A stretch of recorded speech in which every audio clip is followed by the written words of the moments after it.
Hello everyone, मैं बीना भट्ट आप सबका स्वागत करती हूं अपने यूट्यूब चैनल इतिहास अध्ययन में। आप सभी सब्सक्राइबर एवं व्यूअर का बहुत बहुत धन्यवाद। तो जिन लोगों ने चैनल को सब्सक्राइब नहीं किया है, प्लीज़ चैनल को सब्सक्राइब कर लिए, जिससे आपको डेली जो वीडियो अपलोड हो रहे हैं उसका नोटिफिकेशन मिलता रहे। और आप लोग प्लीज़ वीडियो को लाइक करिए, शेयर करिए एवं कमेंट करिए। और जैसा कि अभी लास्ट वीक से ही हमने मिडल हिस्ट्री से मॉक टेस्ट अपलोड करना शुरू किया है। तो वीक के 2 डे होते हैं, जैसे कि थर्सडे और फ्राइडे। तो हमारा वो क्या है कि मिडल हिस्ट्री से होता है। तो उस वीक में क्या है कि 2 दिन था, 10 क्वेश्चन के हिसाब से 20 क्वेश्चन 2 दिन के बीच में अपलोड हुआ। पर आपका नेट जेआरएफ एग्ज़ाम अभी नज़दीक है, तो उसको देखते हुए मैंने आज का मॉक टेस्ट 20 क्वेश्चन का रखा है। तो आइए हम स्टार्ट करते हैं आज का मॉक टेस्ट। आज के मॉक टेस्ट का हम पहला क्वेश्चन देखते हैं। किस इतिहासकार के अनुसार अरबों ने भारतीय ज्ञान को यूरोप में फैलाया और 8वीं एवं 9वीं शताब्दी से यूरोप में जो ज्ञान फैली उसके मुख्य कारण अरबों का भारत से संपर्क था। यहाँ से आपसे पूछ रहा है ना कि किस इतिहासकार के अनुसार अरबों ने भारतीय ज्ञान को यूरोप में फैलाया और 8वीं से 9वीं शताब्दी से जो यूरोप में ज्ञान फैला उसका मुख्य कारण अरबों का भारत से संपर्क था। जैसा कि हम सभी जानते हैं कि सिंध पर भारत का आक्रमण, मोहम्मद बिन कासिम, उसके पिता सुकुद्दीन, तो इन सब के साथ जो सिंधों पे अरबों का आक्रमण हुआ तो उसको लेकर बात होती है कि भारतीय संस्कृति पे अरबी संस्कृति का प्रभाव पड़ा या अरबों पे भारतीय संस्कृति का क्या प्रभाव पड़ा। तो इस तरह से काफ़ी इतिहासकार अपने अपने मत देते हैं। तो यहाँ जो इस क्वेश्चन का सही उत्तर है आपका, तो उसका है आशीर्वाद लाल श्रीवास्तव। तो इन्हीं के अनुसार, इन्हीं का कथन है कि अरबों ने जो भारतीय ज्ञान यूरोप में फैलाया, अरबों ने भारतीय ज्ञान को यूरोप में फैलाया। 8वीं एवं 9वीं शताब्दी से यूरोप में जो ज्ञान फैली उसका मुख्य कारण अरबों का भारत से संपर्क था। तो आइए देखते हैं क्वेश्चन नंबर 2। क्वेश्चन नंबर 2 में क्या है, किसके अनुसार अरब ज्योतिष अबू माशर बनारस आकर 10 वर्षों तक ज्योतिष का अध्ययन किया था। किसके अनुसार अरब ज्योतिष अबू माशर बनारस आकर 10 वर्षों तक ज्योतिष का अध्ययन किया था। अभी जैसा कि बोला फर्स्ट क्वेश्चन में ही कि सिंध पे आक्रमण के बाद जब मूल्यांकन किया जाता है कि उसके बाद भारतीय संस्कृति पे क्या फ़र्क पड़ा, अरबों का क्या असर पड़ा या अरबों पे भारतीय संस्कृति का, तो इसी तरह जैसा कहा कि कई इतिहासकारों ने अपने अपने मत दिए हैं। तो यहाँ पे क्या है कि किसके अनुसार अरब ज्योतिष अबू माशर बनारस आकर 10 वर्षों तक ज्योतिष का अध्ययन किया। आपके सामने ऑप्शन है अमीर खुसरो, मिनहाज, हसन निज़ामी। तो इसका सही उत्तर है आपका अमीर खुसरो। यह कथन जो है अमीर खुसरो के अनुसार है। वो हमें बताते हैं कि अरब ज्योतिष अबू माशर बनारस आकर 10 वर्षों तक ज्योतिष का अध्ययन किया था। इसी तरह से ये क्या कहते हैं, अगर आपके सामने क्वेश्चन आ जाए कि किस चिकित्सा शास्त्री ने खलीफा हारून का इलाज किया था, तो मनक नामक। और या ऑप्शन में दे देता कि 4-5 नाम दे दे तो पूछ लें कि कौन से वैज्ञानिक या कौन थे जो कि भारतीय वैज्ञानिक जो कि बगदाद के दरबार में पहुंचे थे। तो कहते हैं मल, मनक, बजीगर, सिंदबाद जैसे भारतीय वैज्ञानिक थे जो कि बगदाद के दरबार में पहुंचे थे। और जो इसमें एक धन नामक चिकित्सक था, उसे बगदाद का मुख्य चिकित्सा अधिकारी भी बनाया गया था।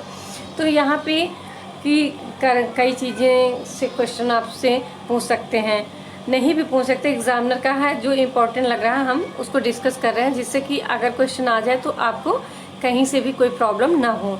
कि अभी हमने पूछा कि किसके अनुसार अरब ज्योतिष अबू माशर बनारस आकर 10 वर्षों तक ज्योतिष का अध्ययन किया, तो वो अमीर खुसरो के अनुसार है।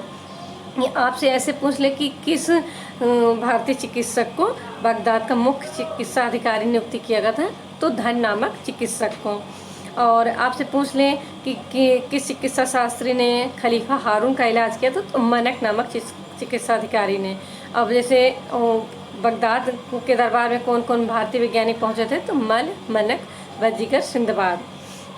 तो इसी तरह से कई तरह से क्वेश्चन बन सकते हैं। और कहते हैं भारतीय दशमलव प्रणाली को 9वीं सदी में जो अरब गणितज्ञ अल ख्वारिज़मी ने अरब में लोकप्रिय बनाया। तो इसी तरह से आपके सामने क्वेश्चन आ सकते हैं। तो आइए देखते हैं क्वेश्चन नंबर 3। क्वेश्चन नंबर 3 है, निम्नलिखित में से कौन हमें बताता है कि हिंदू शाही वंश के शासक जयपाल ने सुबुकगीन पर आक्रमण करने हेतु राजपूत राजाओं का एक संघ बनाया था। आपके सामने ऑप्शन है इसासी, फरिश्ता, फिरदौसी। तो इसका सही उत्तर है आपका फरिश्ता।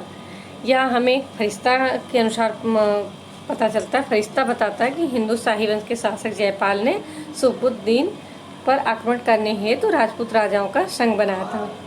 कहते जयपाल आक्रमणकारी नीति अपनाते हुए गजनी में 2 बार सुबुकद्दीन से युद्ध किया परंतु हार गया।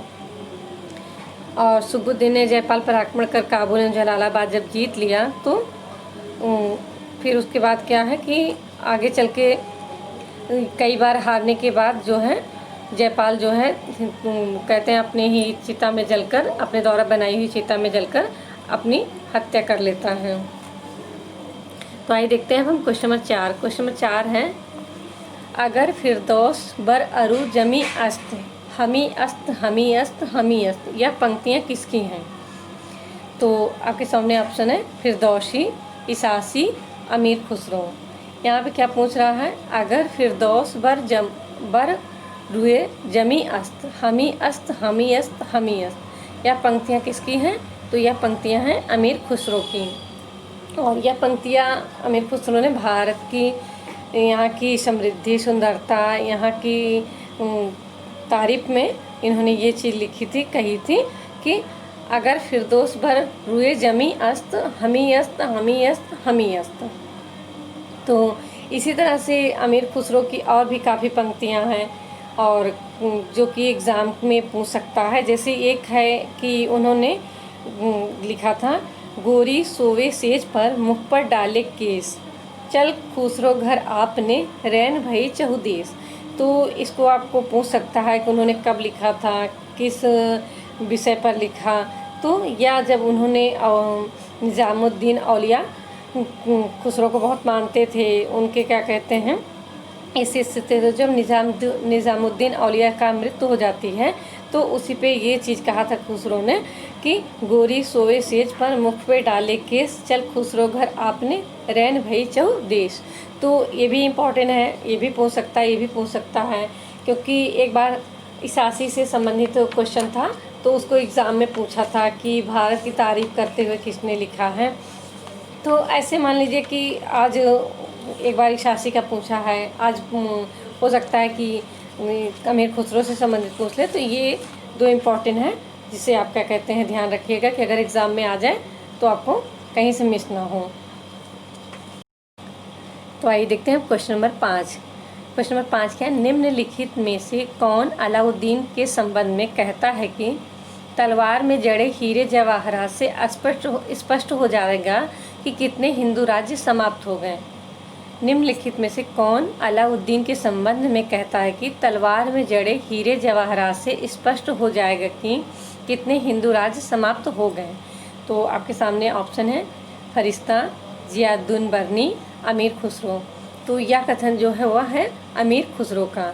अब जैसे यहाँ पे मैंने क्वेश्चन को बनाया कि निम्नलिखित में से कौन कहता है अलाउद्दीन के संबंध में कि तलवार में जड़े हीरे जवाहर से स्पष्ट हो जाएगा कि कितने हिंदू राज्य समाप्त हुए। इसका उत्तर आपने देखा अमीर खुसरो।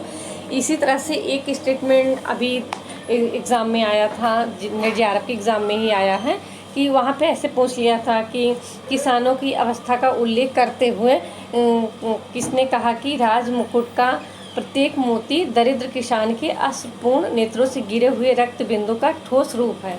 तो ये भी कथन जो है अमीर खुसरो का ही है और ये एग्ज़ाम में पूछा जा चुका है। तो उसी से संबंधित अलाउद्दीन के संबंध में ही एक कथन है, तो इसीलिए मैंने इसको इंक्लूड किया है। और जो क्वेश्चन एग्ज़ाम में आ गया इसीलिए मैंने उसको ओरली आपको डिस्क्राइब कर दिया। तो अब आइए देखते हैं क्वेश्चन नंबर 6। क्वेश्चन नंबर 6 से पहले कहना चाहते हैं कि प्लीज़ दोस्तों, अगर आप लोगों ने पहले की वीडियो नहीं देखे हैं, जैसे कि मेरा महीनों से वीडियो अपलोड हो रहा है, पर पहले क्या था कि सभी वीडियो एंशिएंट हिस्ट्री से ही सप्ताह के 7 दिन एंशिएंट हिस्ट्री से ही रहते थे।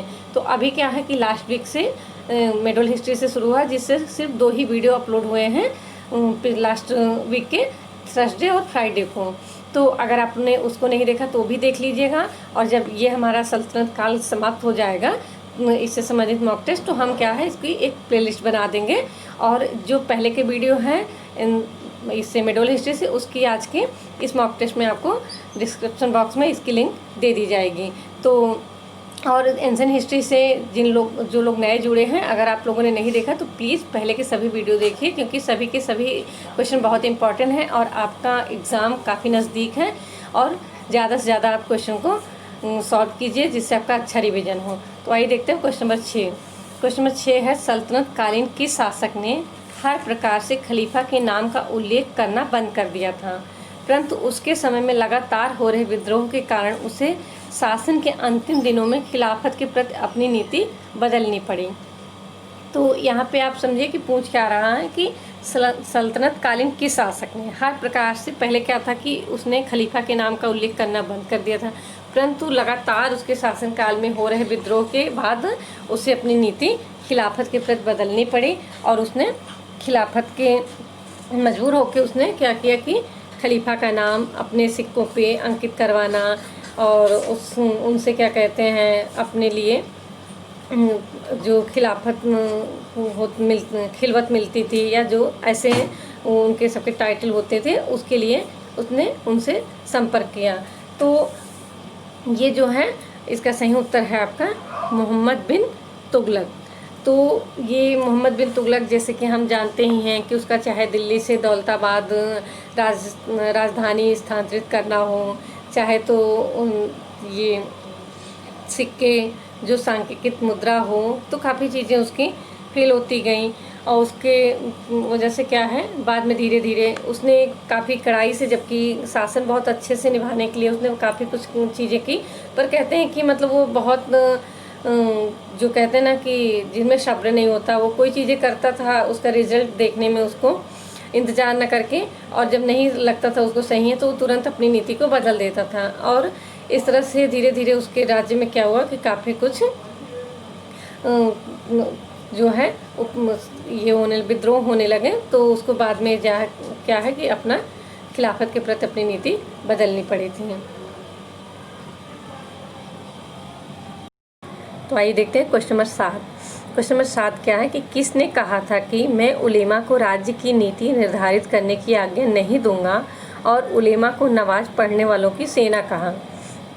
तो यहाँ पूछ रहा आपसे कि ये कथन किसका था, किस सुल्तान का था, क्योंकि यहाँ पे ऑप्शन में तो आप वैसे भी देख रहे होंगे कि सभी के सभी दिल्ली सल्तनत के सुल्तानों के नाम हैं।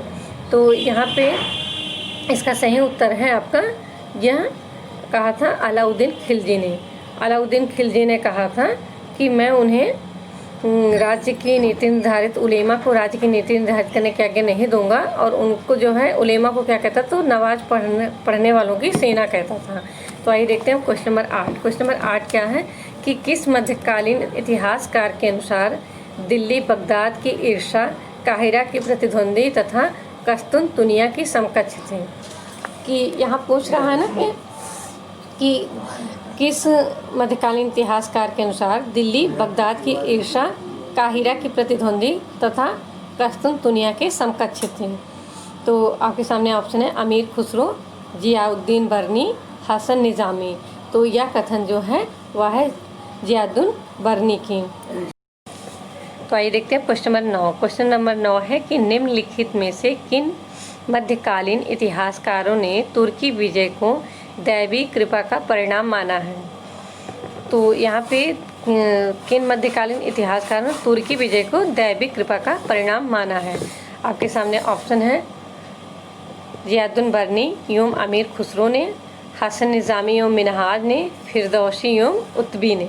तो यहाँ पे आप देखेंगे कि जो जितने नाम हैं आपके सामने सभी के सभी मध्यकालीन इतिहासकारों के हैं और काफ़ी इम्पोर्टेंट हैं, क्योंकि सभी से संबंधित बहुत सारे कथन हैं, बहुत सारे इतिहास के समझें तो मध्यकालीन इतिहास के स्रोत ही इन सब की पुस्तकें हैं। तो इनमें पूछा है आपको, तो इसका जो सही उत्तर है आपका वह है आपका ऑप्शन बी कि हसन निज़ामी एवं मिनहाज को तुर्की विजय को दैवी कृपा का परिणाम माना था। अब आपके आते हैं हम क्वेश्चन नंबर 10 पे। क्वेश्चन नंबर 10 क्या है कि पुराणों का अध्ययन करने वाला प्रथम मुसलमान था। पुराणों का अध्ययन करने वाला प्रथम मुसलमान था फिरदौसी, हसन निज़ामी, अलबर्नी। तो यहाँ पे आप देखेंगे इसका सही उत्तर है आपका अलबर्नी। तो पुराणों का अध्ययन कर, ये क्वेश्चन कई बार एग्ज़ाम में आया है तो इसलिए मैंने इसको इंक्लूड किया है। तो इससे भी पूछ सकता है, अलबर्नी से संबंधित बहुत सारे क्वेश्चन आते हैं कि जिससे उसने कितने अंत्यज्यों, कितने चंडालों, कितने प्रकार के चंडालों के बीच में, क्योंकि उसने यहाँ के भारत की सामाजिक जो स्थिति थी उस तत्कालीन और जो यहाँ के रीति रिवाज हैं, इन सब पे काफ़ी कुछ उसने प्रकाश डाला है। तो इससे संबंधित क्वेश्चन आते ही रहते हैं एग्ज़ाम में। तो अब पुराणों का अध्ययन करने वाला प्रथम मुसलमान था अलबर्नी। तो आइए देखते हैं क्वेश्चन नंबर 11। क्वेश्चन नंबर 11 क्या है? मोहम्मद गौरी की भारत तथा नव स्थापित तुर्की सल्तनत के इतिहास का प्रत्यक्ष विवरण किस ग्रंथ से मिलता है? मोहम्मद गौरी की भारत तथा नव स्थापित तुर्की सल्तनत के इतिहास का प्रत्यक्ष विवरण किस ग्रंथ से मिलता है? आपके सामने ऑप्शन है किताब उल यामनी, तारीख़ उल हिंद, तबक़ात ए नासरी। तो इसका सही उत्तर है आपका तबक़ात ए नासरी। और अब देखेंगे कि तबक़ात ए नासरी किसकी पुस्तक है। तो यह है, इसके लेखक हैं मिनहाज, जिन्होंने मोहम्मद गौरी के हिंदुस्तान विजय का एक प्रमाणिक विवरण मिलता है और इससे संबंधित जो कथन है उसको प्रमाणिक माना जाता है, इतिहासकार उसे मानते हैं। और जैसा कि मान लीजिए आपसे नाम दे दे बुक का कि तबक़ात ए नासरी में ये कथन मिलता है, इसके लेखक कौन है पूछ सकता है तो मिनहाज। और इसी तरह से आपसे ये भी पूछ सकता है कि मान लीजिए कि जैसे हमने क्वेश्चन में दिया है कि मोहम्मद गौरी के भारत तथा नव स्थापित तुर्की सल्तनत के इतिहास का प्रत्यक्ष विवरण किस ग्रंथ से मिलता है? तो तबक़ात ए नासरी। अब आइए हम देखते हैं क्वेश्चन नंबर आपका 12। क्वेश्चन नंबर 12 में है कि दिल्ली के किस सुल्तान ने खाद्यान्न से ज़कात जो एक कर होता था हटाया था? फिरोज शाह तुगलक, अलाउद्दीन खिलजी, सिकंदर लोदी। तो इसका सही उत्तर है आपका सिकंदर लोदी। सिकंदर लोदी जो कि लोदी वंश का ये द्वितीय शासक था आपका। लोदी वंश के संस्थापक हैं बहलोल लोदी और उनके बाद आता है शासनकाल आपका सिकंदर लोदी का। तो सिकंदर लोदी जो है इसको कहा जाता है कि इसी ने खाद्यान्न पर से चुंगी एवं ज़कात कर हटाया था। और इसने जैसे राज्य का हिसाब किताब के व्यय के लिए लेखा परीक्षण प्रणाली शुरू की थी। गजे सिकंदरी की शुरुआत इसने की थी 1586 में। इसने गजे सिकंदरी की का प्रचलन किया था जो कि भूमि माप हेतु यूज़ होता था, जो कि मतलब 1586 तक भूमि माप के लिए यूज़ होता था। जबकि गजे इलाही अकबर ने कर दिया, उसके बाद ही गजे सिकंदरी ने गजे इलाही का रूप ले लिया, उसमें थोड़े परिवर्तन के साथ। तो गजे सिकंदरी तो नाम से भी समझ में आ रहा होगा। तो यहाँ पे हो सकता है कि आपको सिकंदर मतलब लोदी वंश के शासक बहलोल लोदी का नाम दे दे, इब्राहिम लोदी का। तो गजे सिकंदरी किसने चलाया था, शुरुआत की थी भूमि माप है तो ये था सिकंदर लोदी। और इसी ने क्या कहते हैं लेखा परीक्षण प्रणाली की शुरुआत की थी राज्य के हिसाब किताब के लिए, और खाद्यान्नों पर से चुंगी एवं ज़कात कर भी हटाए थे। कहते तांबे का टका भी चलाया था। तो ये इसलिए मैं डिस्कस करती हूँ कि जो भी उससे संबंधित हैं, मान लीजिए कि क्वेश्चन ऐसा ना करके उस शासक से संबंधित दूसरा तथ्य आपसे पूछ ले, तो अगर आपने एक बार भी वीडियो देखा है, सुना है, उससे चीज़ें कनेक्ट है, तो कहीं ना कहीं हमें एग्ज़ाम टाइम में अगर हम ध्यान करते तो याद आ जाता है। तो इसलिए मैं इस सब चीज़ों को अगर उसी क्वेश्चन से उसी ऑप्शन से संबंधित है तो मैं इसको डिस्कस करती हूँ।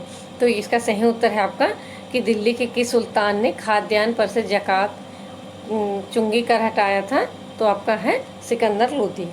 और जैसा बताया कि सिकंदर लोदी ने गजे सिकंदरी का प्रचलन किया था, भूमि माप हेतु यूज होती थी, और हिसाब किताब के राज्य के जो हिसाब किताब के लेखा परीक्षण प्रणाली की भी शुरुआत की थी।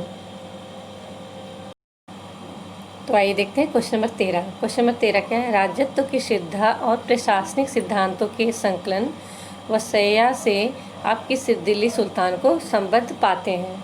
आपके सामने ऑप्शन है बलबन, इल्तुतमिश, अलाउद्दीन खिलजी। तो ये जो वसैया है ये आपको अभी 2019 के एग्ज़ाम में पूछा गया था क्वेश्चन। तो जैसा कि मैंने बताया कि मेरे सभी वीडियो में मैं कोशिश करती हूँ कि 2018-19 के जो एग्ज़ाम में क्वेश्चन पूछे गए हैं तो जिस चैप्टर से होते हैं मैं उसी चैप्टर में उस क्वेश्चन को इंक्लूड करती हूँ। तो आपका ये क्वेश्चन जो है अभी 2019 के JRF exam, net JRF exam में पूछा गया है और इसका जो सही उत्तर है आपका वह है बलबन। इसने वसीयत बनाया था, जो एक वसीयत होती है जिसमें उसने पहले से सारी चीज़ें मतलब लिखवा देना।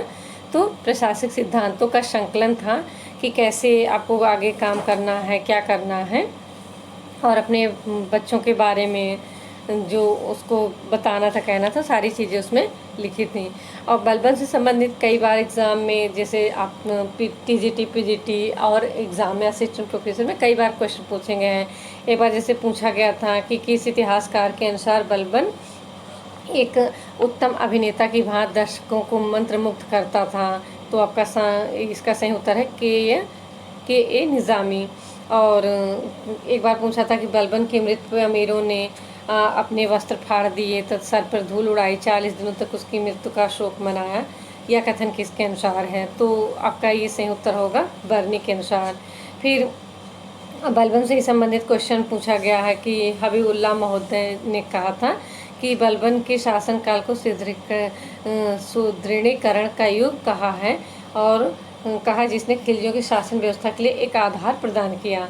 मतलब अगर आपसे पूछ लेता है कि किस इतिहासकार के अनुसार बलबन के शासनकाल को, किस इतिहासकार ने बलबन के शासनकाल को सुदृढ़ीकरण का युग तथा कहा है, और जिसके अनुसार खिलजियों की शासन व्यवस्था के लिए उसने एक आधार का प्रदान करने का काम किया। तो इस तरह से आपके सामने बलबन से संबंधित कई क्वेश्चन आ जाते हैं, तो आप इसको रखिएगा ध्यान। अभी आपके नेट जेआरएफ का ही एग्ज़ाम है और किसी असिस्टेंट प्रोफेसर किसी स्टेट के भी पूछा गया था कि किस अभिलेख में कहा जाता है कि भगवान विष्णु के सारे कार्य बलबन पृथ्वी पर कर रहा है। तो इस तरह से।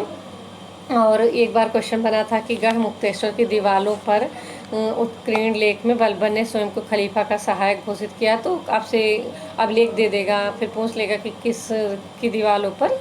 तो आप ये जो कि अभी काफ़ी चीज़ें मैं इसमें इसलिए डिस्कस कर रही हूँ कि इतने सारे क्वेश्चन सॉल्व करा पाना भी मुश्किल है, और फिर उसी से रिलेटिव है अलग अलग क्वेश्चन बना के क्या टाइम को ख़राब करना है, क्योंकि आपके एग्ज़ाम नज़दीक हैं और आपको जितना अधिक से अधिक जिस क्वेश्चन से संबंधित आपको फैक्ट पता होंगे, तो जो क्वेश्चन आपके पास आ जाता है एग्ज़ाम में तो आपको कोई दिक्कत नहीं होगी।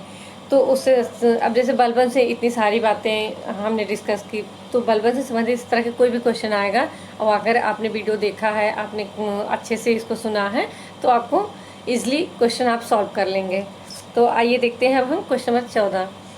इसमें क्या पूछ रहा है? निम्नलिखित में से किस एक विभाग की स्थापना अलाउद्दीन खिलजी द्वारा राज्य की राजस्व कार्य प्रणाली को सुधारने के लिए की गई थी? किस एक विभाग की स्थापना अलाउद्दीन खिलजी द्वारा राज्य की राजस्व कार्य प्रणाली को सुधारने के लिए की गई थी? तो आपके सामने ऑप्शन है दीवाने मुस्तखराज, दीवाने ये रियासत, दीवाने ये कोही। तो इसका जो सही उत्तर है आपका दीवाने ये मुस्तखराज। ये उसने स्थापित किया था कि जो पहले के लगान बचे थे, जैसे उसके बारे में काफ़ी कुछ कहा जाता है कि अलाउद्दीन खिलजी ने राजस्व को बढ़ा दिया और राजस्व के क्षेत्र में काफ़ी सुधार किया उसने, और सैनिकों को नगद वेतन पे रखा, तो राशनिंग व्यवस्था लागू की। तो उसने क्या है कि जो राजस्व कार्य प्रणाली को सुधारने के लिए, तो कहते हैं कि जो पहले के कारोबार बचे थे उसको वसूलने के लिए, उसको सुधारने के लिए उसने इस क्या कहते हैं विभाग की स्थापना की थी, जो कि आपका दीवाने मुस्तखराज था। तो आपके सामने जैसे कि यहाँ पे आपसे पूछ ले कि दीवाने कोही की स्थापना किसने की थी, तो इसका सही उत्तर आपका होगा मोहम्मद बिन तुगलक। उसने कृषि के विकास के लिए इसकी स्थापना की थी।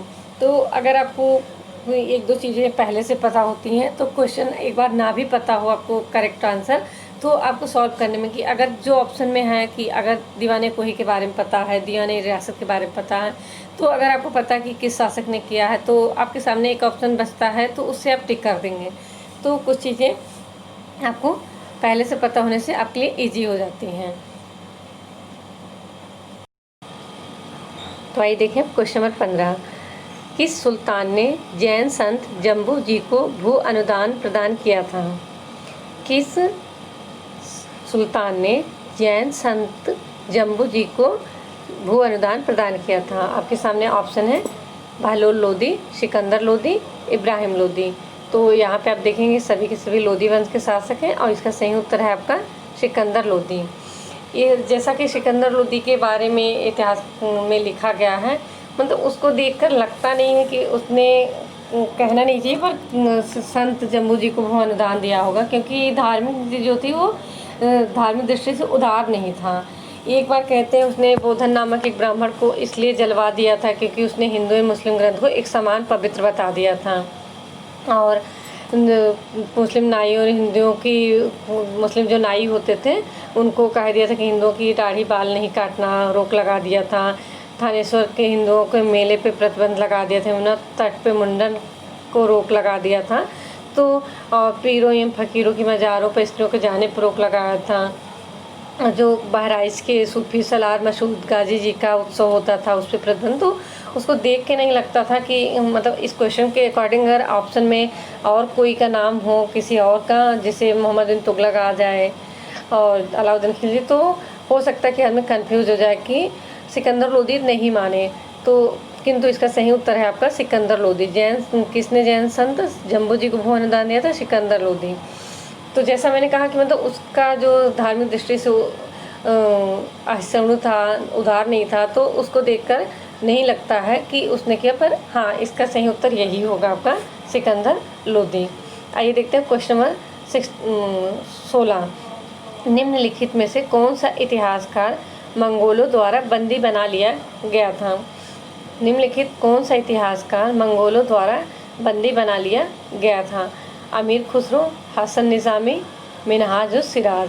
तो इसका सही उत्तर है आपका अमीर खुसरो।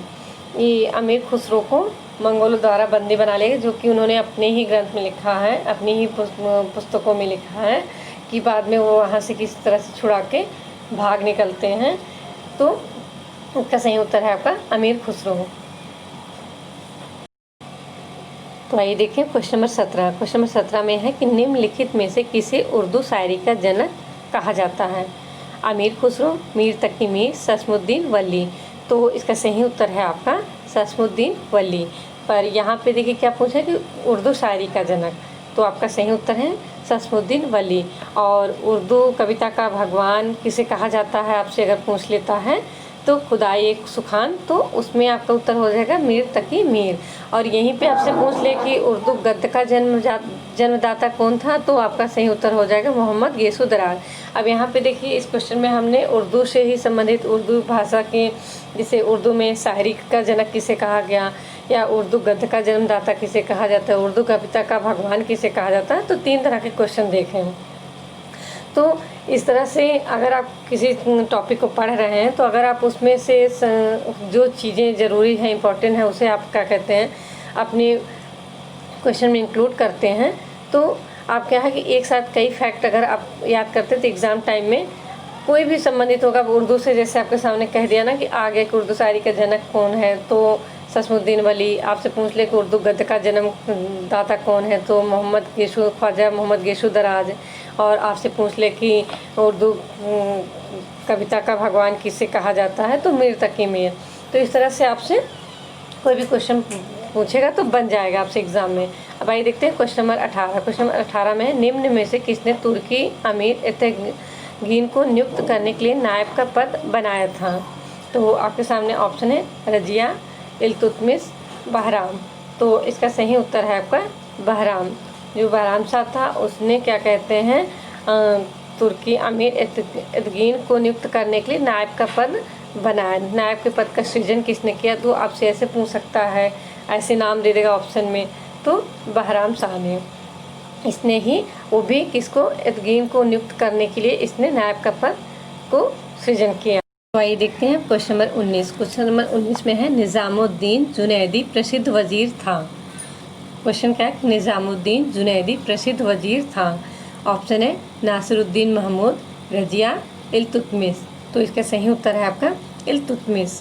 तो इल्तुतमिश जिसका कि पहला वजीर जो था फखरुद्दीन इसामी था, जिसने लगभग 30 वर्षों तक बगदाद में काम किया था, परंतु उसके बाद पश्चात जो था ये निज़ामुद्दीन जुनैदी उसका वजीर बना, जो कि काफ़ी प्रसिद्ध रहा इतिहास में। और इल्तुतमिश ने उसे निज़ामुल मुल्क की उपाधि दी थी। और उसके बाद क्या कहते हैं, तो वजीर बनने में मदद है तो उसको एक नायब, उसके लिए एक नायब भी नियुक्त किया था। तो इस तरह से क्या कहते हैं आपसे क्वेश्चन पूछ सकता है कि उसको इल्तुतमिश ने अपने किस वजीर को निज़ामुल मुल्क की उपाधि दी थी, तो जुनैदी को। ऑप्शन में आपको फखरुद्दीन इसामी भी दे दे, हो सकता है कि आपको पहले से पता हो कि इल्तुतमिश का वजीर था तो कन्फ्यूज़न ना हो इसलिए। और इस तरह से आपसे पूछे कि निज़ामुद्दीन जुनैदी प्रसिद्ध वजीर था इल्तुतमिश का। अब आइए हम देखते हैं क्वेश्चन नंबर 20। क्वेश्चन नंबर 20 क्या है कि निम्नलिखित में से किस ग्रंथ में आदर्श मुसलमान के गुणों का उल्लेख किया गया है। आपसे पूछ रहा है कि किस ग्रंथ में आदर्श मुसलमान शासकों के गुणों का उल्लेख किया गया है। आपके सामने उत्तर है ताजुल माशिर, तबकात नासरी, फतवा जहादारी। तो इसका जो सही उत्तर है आपका वह है तबकात नासरी। इसमें क्या है कि दिल्ली के आदर्श मुसलमान शासकों के गुणों का उल्लेख किया गया है। तो ये रहे हमारे आज के मॉक टेस्ट का 20 मोस्ट इम्पॉर्टेंट क्वेश्चन, जो कि आपके एग्ज़ाम के पॉइंट ऑफ व्यू बहुत ही यूज़फुल। और आपने देखा कि जैसे कि 20 क्वेश्चन के साथ जो एक्सप्लेन किया है मैंने अन्य तथ्यों से संबंधित, तो लगभग आप देखेंगे तो 40 क्वेश्चन तो कहीं नहीं गए कि आप कवर करते हैं इस मॉक टेस्ट में। तो इसी तरह साथ चैनल पे बने रहिए और वीडियो को लाइक एवं कमेंट करिए और अपने स्टडी ग्रुप में अपने फ्रेंड्स में आप इसको शेयर कीजिए, जिससे ज़्यादा से ज़्यादा लोग इसका लाभ उठा सकें, क्योंकि एग्ज़ाम नज़दीक है। और अच्छे से रिवीजन कीजिए। आप सभी को ऑल द बेस्ट। धन्यवाद।